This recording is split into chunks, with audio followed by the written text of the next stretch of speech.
சொன்ன அத்தனை வாக்குறுதிகள் இன்னைக்கு நாங்க நிறைவேற்றிட்டோம். நான் வந்து ஸ்கூல்ல படிக்கும் போது ஒரு லேப் வாசல்ல வந்து எங்க அப்பா வந்து பிச்சை எடுக்கிறது நான் கண்ணால பார்த்தேன். எங்க அப்பாவுக்கு நடந்தது எந்த தயாரிப்பாளருக்கும் இனிமேல் நடக்காது.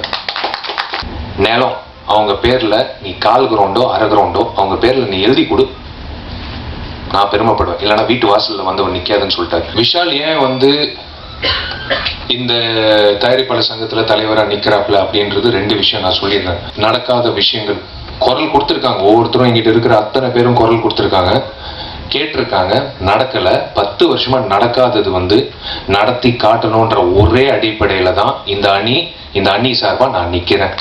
இதுக்கு பேரு தலைவர், அவ்வளவுதான். இந்த தலைவர்ன்ற பதவி வந்து நான் கையெழுத்து போடும் போது தான் எனக்கு ஞாபகம் வரும், தவிர மற்றபடி எனக்கு ஞாபகம் வராது. ஏன்னா தயாரிப்பாளர்களுக்கு நல்லது பண்ணணுன்ற அடிப்படையில தான் நான் வந்திருக்கேன். தயாரிப்பாளர் சங்கம் நல்லா இருந்தா இந்த இண்டஸ்ட்ரி நல்லா இருக்கும், இந்த இண்டஸ்ட்ரி நல்லா இருந்தா பல குடும்பங்கள் நல்லா இருக்கும். ஒண்ணு. ரெண்டாவது, எங்க அப்பா வந்து நான் இந்த விஷயம் சொன்னேன், ஒவ்வொரு வாட்டியும் வந்து படம் ரிலீஸு, படம் வந்து வெள்ளிக்கிழமை ரிலீஸு, வாங்க ஃபர்ஸ்ட் காப்பி பாருங்க அப்படின்னு சொல்லி போக, கடந்த காலத்துல வந்து அப்பா நான் எலெக்ஷன்ல நிக்கிறேன், நான் வந்து தேர்தலில் நிக்கிறேன்னு சொல்லும் போது எதுக்கு நிக்கிறேன்னு கேட்பாரு. இல்லப்பா இந்த மாதிரி நல்லது பண்ணணும் அப்படின்னு நான் சொல்லுவேன். நடிகர் சங்கத்துல வந்து என்ன பண்ண போறேன்னா, இல்லப்பா இந்த மாதிரி வந்து ஒரு கட்டடம் இருந்தது, அந்த கட்டடம் வந்து இடிஞ்சு போச்சு, அந்த இடம் வந்து அடமானம் வச்சுட்டாங்க, அந்த இடத்த வந்து மீட்டுறதுக்கு நாங்கெல்லாம் பசங்கெல்லாம் கிளம்புறோம், வாழ்த்துக்கள், உங்களோட வாழ்த்து வேணும்னு சொன்னேன். அவர் உடனே வந்து இதெல்லாம் இது வந்து கண்டிப்பா நீங்க எல்லாரும் வந்து குரல் கொடுத்தீங்கன்னா, கண்டிப்பா குரல் மட்டும் இல்ல, நீங்க வந்து சொல்றது மட்டும் செஞ்சீங்கன்னா நல்லது அப்படின்னு. நடிகர் சங்க பொதுச் செயலாளரா இன்னைக்கு நான் வந்து நடிகர் சங்க நிர்வாகிகள் சார்பா, நடிகர் சங்கம் உறுப்பினர்கள் சார்பா நான் ஒரு விஷயம் சொல்றேன். சொன்ன அத்தனை வாக்குறுதிகள் இன்னைக்கு நாங்க நிறைவேற்றிட்டோம், இன்க்ளூடிங் கட்டடம் கூடிய சீக்கிரம்னா ஒரு காலகட்டம் அப்படி இல்லை, கூடிய சீக்கிரம்னா அகெயின் அக்கார்டிங் டு த லா அடுத்த மாதம் தொடங்கப்பட போகுது. ஸோ அதோட சேர்ந்து நடிகர் சங்கத்துல நாங்க சொன்ன வாக்குறுதிகள், பென்ஷன் ஆகட்டும், மருத்துவ உதவி ஆகட்டும், கல்வி உதவியாகட்டும், எல்லா வகையிலையும் நாங்க வந்து நிறைவேற்றிட்டோம். இப்போ அடுத்தது தயாரிப்பாளர் சங்கத்துல நான் நிக்க போறேன்னா, நீங்க நிறைய பேர் கேள்வி கேட்ட மாதிரி எங்க அப்பாவும் கேட்டார், எதுக்குடா நீ வந்து மறுபடியும் தயாரிப்பாளர் சங்கத்துல நிக்கிறேன்னு. அப்பா நீ கஷ்டப்பட்டல, நீ வந்து ஜெமினி லேப்ல வந்து நீ வந்து கெஞ்சி இந்த படத்தை நான் ரிலீஸ் பண்ணோம். எங்க அப்பா வந்து ஐ லவ் இண்டியான்னு ஒரு படம் எடுத்தாருங்க. எங்க அப்பா வந்து மகாபிரபுன்ற படம் எடுத்தாரு, மற்ற படங்களும் எடுத்தாரு. ஆனா நான் வந்து ஸ்கூல்ல படிக்கும் போது ஒரு லேப் வாசல்ல வந்து எங்க அப்பா வந்து பிச்சை எடுக்கிறது நான் கண்ணால பார்த்தேன்.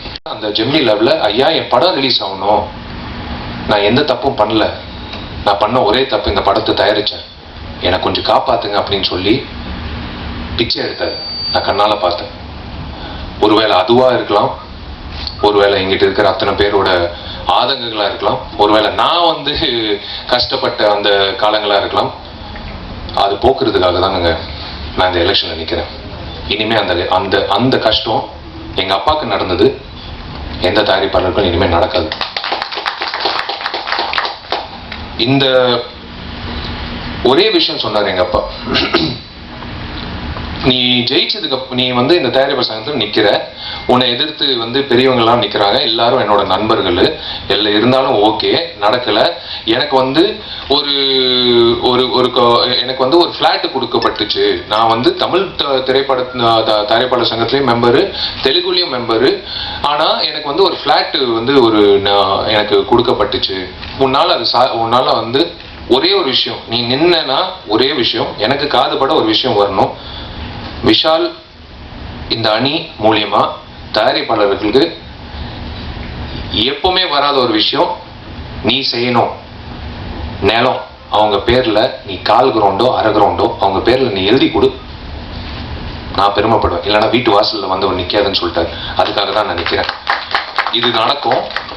இந்த நாங்க சொல்ற வாக்குறுதிகள் அத்தனையும் வந்து எஸ்ஆர் பிரபு எங்களோட பொருளாளர், எங்க அணி சார்ந்த பொருளாளர் வந்து விலாவரியா சொல்லுவாரு. எனக்கு ஆட்டம் ஆரம்பிச்சிச்சுன்னு நிறைய பேர் சொன்னாங்க. இது வந்து குற்றச்சாட்டுகள் வரலாம், இது வந்து எதுக்கு விஷால் இப்படி பண்றான்னு. தயவு செய்து டோன்ட் வேஸ்ட் யுவர் டைம். உள்ள உட்காந்து அந்த நாற்காலியை நிரப்புறதுக்காகவே 10 வருஷமா உட்காந்து ஒண்ணுமே பண்ணாம பைரசி ஆகட்டும், ஒரு சப்சிடி ஆகட்டும், ஒரு சின்ன தயாரிப்பாளர்களுக்கு நடக்க வேண்டிய நன்மைகள் ஆகட்டும், எதுவுமே பண்ணாம, இது குற்றச்சாட்டு அல்ல, நான் ஆதாரத்தோடு தான் என்னைக்குமே நான் பேசுவேன். எதுவுமே நல்லது நடக்கல. அது சின்ன தயாரிப்பாளராக இருக்கலாம், பெரிய தயாரிப்பாளராக இருக்கலாம். தயாரிப்பாளர்கள் இனிமே அந்த நலிந்து என்ற பிரிவு நாங்க டோட்டலா எடுக்க போறோம். தலைவர் பதவிக்கு நான் நிக்கிறேன். வைஸ் பிரசிடென்ட் துணை தலைவருக்கு பிரகாஷ்ராஜ் அவர்கள் நிக்கிறாரு. கௌதம் வாசுதேவன் மேன் இன்னொரு துணை தலைவராக நிற்கிறாரு. மிஷ்கின் அவர்கள் செக்ரட்டரி பதவிக்கு நிற்கிறாரு. ஞானவேல் ராஜா செக்ரட்டரிக்கு நிற்கிறாரு. SR பிரபு பொருளாளர். இந்த EC மெம்பர்ஸ் எல்லாமே நான் படிச்சிடுறேன். இதுதான் எங்களோட டீம். ஆர்யா, மிட்டாய் அன்பு, கமலா கண்ணன், மணிமாறன், SS குமரன், ஜெமினி ராகவா. இந்த நபர், நான் படிக்க போற நபர் உண்மையிலேயே அவர் கையில அவர் படம் இருந்ததுன்னா இன்னைக்கு ஒரு 3 வீடு வாங்கியிருப்பாரு வல்சர்வாகத்துல. ஆனா ரொம்ப கஷ்டத்துல இருக்காரு. வின்னர் ராமச்சந்திரன். இயக்குனர் Pandiyaraj, Mansoor Ali Khan, SS Durairaj sir, R Parthiban இயக்குனர், நடிகர், தயாரிப்பாளர், ஏல் உதயா. இதுல என்னன்னா முதல் தடவையா அப்பா வேற அணி, பையன் இன்னொரு அணி. இது ஒரு சுவாரஸ்யமான ஒரு விஷயம். கருத்து வேறுபாடு தான், பட் நல்லதுக்காக இவர் உதயா நடிகர் சங்கம் பொறுத்த வரைக்கும் எல்லா வகையிலையும் நல்லதுக்காக தான் நிப்பாப்பல்ல. முருகராஜ், தங்கராஜ், சுந்தரா டிராவல்ஸ் தயாரிப்பாளர் SV Thangaraj, Ghaffar sir, Sundar C, Abinesh Elangovan, Praveenkanth இயக்குனர், பிரவீன்காந்த் தயாரிப்பாளர், Praveenkanth, RK Suresh and RV Udhayakumar. இதுதான் டீம். நிறைவேற்றுறதுக்காக தான் வந்திருக்கோம். 1 வருஷம் தான் டேர்ம், 2 வருஷம். ஆனா 1 வருஷம், 2வது வருஷம் போனஸ் வருஷம். ஸோ 1 வருஷத்துக்குள்ள எல்லாம் நாங்க சொல்ற அத்தனை விஷயங்களும் நாங்க நிறைவேற்ற போறோம்.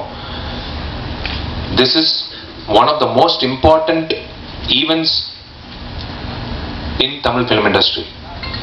இந்த டீம் அத்தனை பேர் எல்லாம் ஒண்ணு சேர்ந்து ஒரே மனநிலையில உட்கார்ந்து இருக்காங்கன்னா அது அத்தனை பேரும் நாட் ஜஸ்ட் பாதிக்கப்பட்டிருக்காங்க மட்டும் இல்ல, நல்லது பண்ணுன்ற அடிப்படையில தான்.